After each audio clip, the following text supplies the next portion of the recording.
La parodontite est une maladie qui s'attaque au tissu de support de la dent. Elle s'attaque à la hauteur de l'os et les dommages causés par celle-ci sont irréversibles. Ce problème résulte de l'accumulation de certaines bactéries libérant des toxines destructives. Le tartre est porteur de micro-organismes. La parodontie vise l'élimination de toute rugosité empêchant le rattachement de la gencive sur la racine de la dent. Dans un cas de parodontite débutante, le traitement consiste à un détartrage semblable à celui pratiqué lors des visites périodiques comprenant le nettoyage. La différence étant qu'elle est pratiquée sous anesthésie locale afin d'éviter tout inconfort pendant le prélèvement des dépôts attachés plus profondément.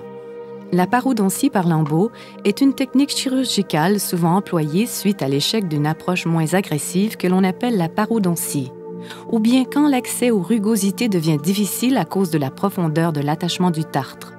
De plus, le manque de visibilité fait obstacle à l'enlèvement de tous les dépôts, nuisant à la guérison des tissus. La parodontie par lambeaux consiste en un déplacement de la gencive permettant une vision et un accès direct sur les surfaces à aplanir. On peut ajouter à l'intervention un remodelage osseux pour retrouver une anatomie naturelle, permettant par le fait même un entretien plus facile avec la brosse et la soie dentaire. Une fois la racine dénudée de ses imperfections, la gencive est replacée à l'aide de points de suture ou de colle. Il est à noter que certaines de ces chirurgies peuvent provoquer l'exposition d'une partie de la racine, ce qui pourrait causer de la sensibilité au froid ou au chaud. Après une chirurgie parodontale, il est très important d'avoir un suivi rigoureux afin de maintenir des gencives saines. Un détartrage de rafraîchissement aux 3 mois est souvent suggéré.